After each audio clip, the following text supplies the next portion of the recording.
হৃদয়ের উপপাদ্য পর্ব ৬। মনে মনে আল্লাহকে ডাকতে থাকে হিয়া। চোখ দুটো খিচে বন্ধ করে রেখেছে। হঠাৎ নাকে একটা তীব্র সুঘ্রাণ আসলো। মন মাতানো এক সুগন্ধি, কিন্তু তা উপভোগ করার মতো মন মানসিকতা আপাতত এই মুহূর্তে নেই হিয়ার। অনেকটা সময় পরে দেখলো তাদের কিছু হয়নি। তখন ধীরে ধীরে চোখ খুলল হিয়া। লোকটাকে সামনে দেখল না আর। আশেপাশে তাকিয়ে পিছনে তাকাতেই দেখে লোকটা হেঁটে চলে যাচ্ছে। হিয়া অবাক হয়, তাদের কোনো ক্ষতি করল না দেখে। পিছু ডাকতে গিয়েও আর ডেকে উঠতে পারল না ভয়ে। একটা সময় লোকটার দৃষ্টিকোণের বাহিরে চলে গেল। হিয়া দ্রুত মুঠোফোনটা নিয়ে শ্রুতিকে ফোন দিল। শ্রুতি বলল, কই তোরা, কতক্ষণ ধরে খুঁজছি। হিয়া বলল, আমরা দক্ষিণের দিকে বড় যে গাছটা আছে ওখানে আছি। হিয়ার কথা শুনে শ্রুতি একটু নড়ে উঠল যেন। নিশ্চিত হওয়ার জন্য বলল, কি, কোথায়? আবারও একই কথা বলায় শ্রুতি বলল, পাগল হলি নাকি? ওই দিকে কোনো মানুষই তো যায় না। তুই কেন গেলি? দ্রুত আয় ওখান থেকে। হিয়ার গা ছমছম করে উঠল। এতক্ষণের ঘটনা এখন আবার শ্রুতির এমন কথা যেন অশুভ ইঙ্গিতে জানান দিচ্ছে। হিয়া ফোনটা রেখে তিতলিকে নিয়ে দ্রুত হেঁটে গেল সেই জায়গা থেকে। গাছের আড়ালে থাকা দুটো চোখ যে তা দেখে হাসলো তা তারা বুঝতেই পারল না।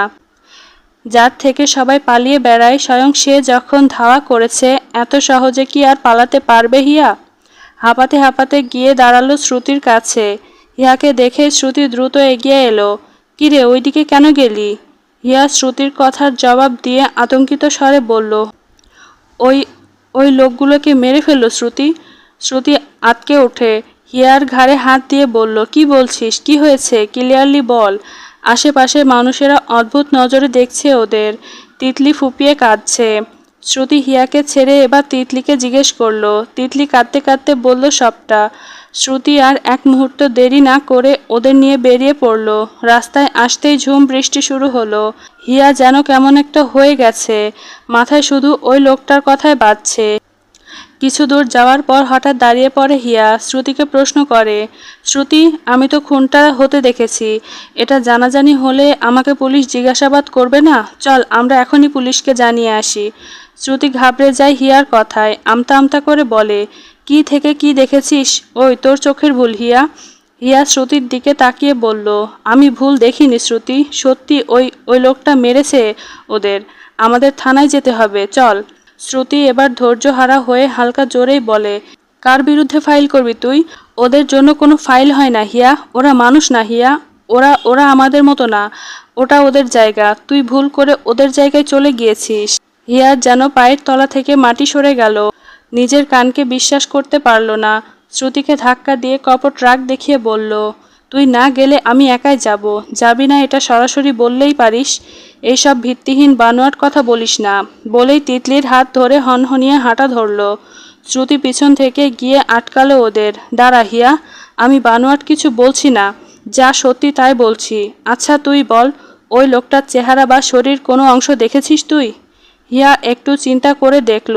সত্যি লোকটার এমনভাবে পুরো শরীর আবৃত করে রেখেছে যে একটা নখ পর্যন্ত দেখা যায়নি। থমকালো হিয়া। তার মানে কি শ্রুতি সত্যি বলছে? এই দিনের আলোতে একজন মানুষ যতই ঢাকা দিয়ে থাকুক, এভাবে থাকা সম্ভব নয়। হিয়াকে কোনোভাবে বুঝিয়ে শ্রুতি নিজে এসে বাড়ি পৌঁছে দেয় ওদের। কাউকে কিছু জানাতে নিষেধ করে দেয়। হিয়াও বলে দেয় জানাবে না। কেটে গেছে কয়েক সপ্তাহ। কয়েক দিনে সব কিছু মোটামুটি স্বাভাবিক হয়ে এলেও হিয়ার মাথায় এখনও সেই দিনের চিন্তা আর শ্রুতির বলা কথাগুলোই ঘোরে। ওরা মানুষ নয় বলতে কি বুঝিয়েছে শ্রুতি? বারবার জিজ্ঞেস করলেও আর কিছু জানতে পারেনি হিয়া। তাই আজ এক প্রকার ব্রত নিয়েছে, যেভাবেই হোক জেনেই ছাড়বে। কলেজ বন্ধ থাকলেও প্রাইভেট বন্ধ নেই। 2টা প্রাইভেট পড়ে হিয়া। আগে আগে চলে এসেছে। প্রাইভেট সেন্টারের সামনে দাঁড়িয়ে আছে হিয়া। আরও কয়েকজন ছেলে মেয়ে আছে যদিও, তারা তাদের মতো গল্প করছে। কিছুক্ষণের মধ্যে আরহাম চলে আসে। গেট খুলে দিতেই সবাই ঢুকে পড়ে। আরহাম এক পাশে দাঁড়িয়ে থাকে। হিয়া তাকায় না আরহামের দিকে, কারণ সে একটা জিনিস বুঝতে পেরেছে। ইদানিং সে যতই মনকে বোঝাক উনি শিক্ষক, বেহায়া মন যেন তা মানতে নারাজ। আর এটা যে ওর স্বপ্ন বাস্তবায়নের সবচেয়ে বড় বাধা। তাই সে ভেবে নিয়েছে আর তাকাবে না আরহামের দিকে। আরহামের খারাপ দিকগুলি নিয়ে বেশি ভাবে আর নিজেকে নিজেই বোঝায় উনি তোর টাইপের না হিয়া, অনেক মেয়ের সাথেই উনি কথা বলে। আর তার বেহায়া মন যেন উত্তর দেয়, উনি তো টিচার, তো স্টুডেন্টদের সাথে কথা বলবেই। এভাবেই নিজের সাথে নিজের নীরব এক যুদ্ধ চালিয়ে যাচ্ছে প্রতিনিয়তই। গেট দিয়ে ঢোকার সময় ফট করে একবার তাকিয়ে নিল আরহামের পানে। তাকাতেই হলো বিপত্তি। আরহামও তাকিয়ে আছে ওর দিকে। হিয়া তাকাতেই ভ্রু নাচিয়ে ইশারা করলো। ঠোঁটে তার বাঁকা একটা হাসির ঝিলিক দেখা গেল। হিয়া থতমত খেয়ে গেল। চোখ নামিয়ে দ্রুত পায়ে হেঁটে ভিতরে ঢুকলো। মনে মনে ভাবল, স্যার কি বুঝে ফেললো কিছু? ছি ছি, কি লজ্জাজনক ব্যাপার। শেষ পর্যন্ত আমিও? না না, আমি এমনটা করতে পারি না। তখনই শ্রুতি এসে বসলো পাশে। হিয়ার পিঠ চাপড়ে বলল, কি বেবি, কি এত চিন্তা করছিস বলতো? হিয়া শ্রুতিকে দেখে কথা ঘুরিয়ে বলল, তুই আমাকে চিন্তায় রেখে আবার জিজ্ঞেস করিস? শ্রুতি অবাক হওয়ার ভান করে বলল, ও মা, কি বলো গো, আমি তাও তোমাকে চিন্তায় রাখবো? আদিক্ষেতা ছাড় তো, আমায় আজ বলতেই হবে ওই পার্কের রহস্য। শ্রুতি চুপ হয়ে গেল। এই নিয়ে হয়তো 1000 বার প্রশ্ন করা হয়ে গেছে হিয়ার, কিন্তু শ্রুতি বলেনি। আজ আর চেপে রাখবে না, যা হওয়ার হবে। শ্রুতি বলল, বলবো প্রাইভেটের পর। হিয়া শান্ত হলো। আরহাম ক্লাসে ঢুকে রীতিমতো পড়ানো শুরু করেছে। পুরো ক্লাসে একবারও হিয়া তাকায়নি আরহামের দিকে। আরহাম তাই বারবার বলে গেছে, class focus on me only. কিন্তু না, আজ এই থিওরি কাজে লাগলো না। হিয়া তাও তাকালো না। আরহাম আন্দাজ করলো কিছুক্ষণ আগের ঘটনার জন্য হয়তো হিয়ার এই অবস্থা। মনে মনে হেসেও নিল খানিকটা। পড়ানো শেষে আরহাম বলল, আগামী পরশু এই চ্যাপ্টার থেকে তোমাদের এক্সাম নিব। আর কাল যে পড়া পারবে না তাকে কান ধরিয়ে দাঁড় করিয়ে রাখবো। হিয়া মাথা নিচু করেই বসে শুনল সবটা। আরহাম এবার হিয়াকে উদ্দেশ্য করে বলল, হে ইউ, কি নাম জানো তোমার? শ্রুতি পাশ থেকে বলল, হিয়া স্যার। হিয়া মাথা তুলে তাকালো এবার। আরহাম বলল, হিয়া, সবার আগে তোমার পড়া ধরবো কাল। আর যদি না পারো তাহলে তো বুঝতে পারছো, সবার আগে কান ধরবে আর সবার শেষে বসবে। হিয়া হাঁ করে তাকিয়ে রইল। মনে মনে ভাবল, কেন স্যার, আমি কখন আপনার মাথায় বাড়ি দিলাম যে এমন শাস্তি দিবেন? কিন্তু মুখে বলল, জি আচ্ছা স্যার। একে একে বেরিয়ে গেল ক্লাসের সবাই। হিয়া আর শ্রুতিও বেরিয়ে গেল। শ্রুতি হিয়াকে খোঁচা মেরে বলল, কি রে, স্যার তোকে আলাদা করে বলল যে, কাহিনী কি? হিয়া চোখ রাঙিয়ে বলল, কাহিনী কি আবার? আলাদা করে বলেছে সেটা দেখলি, আর নামটা যে মনে রাখেনি সেটা দেখিসনি? শ্রুতি মুখ টিপে হেসে বলে, তাই বুঝি অভিমান হয়েছে তোমার?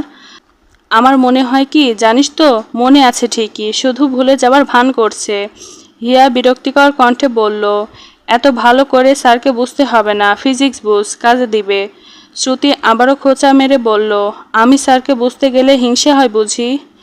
ওই খেয়াল করেছিস আজ নীল শার্টে স্যারকে অস্থির লাগছিল, কিন্তু সবগুলো মেয়ে তো হাঁ করে তাকিয়েছিল, ঠিক যেন একটা আগুনের গোলা। হিয়ার চোখের সামনে ভেসে উঠল সকালের দৃশ্য, যখন গাড়ির পাশে বুকে হাত গুজে দাঁড়িয়েছিল আরহাম। বাতাসে তার কপালের উপর থাকা চুলগুলো হালকা নড়ছিল। নীল রাঙা শার্টে তাকে আরও সুদর্শন লাগছিল। ফর্সা গায়ের সাথে মানিয়েছিল বেশ এই নীল শার্টটা। যখনই মনে পড়ল সেই ইশারার কথা, আবারও লজ্জায় লাল নীল হয়ে গেল হিয়া। শ্রুতিকে বুঝতে না দিয়ে কপট রাগ দেখিয়ে বলল, চুপ, শিক্ষক হয় আমাদের। শ্রুতি ভ্রু নাচিয়ে বলল, বান্ধবী, কিছু একটা মিসিং লাগছে না?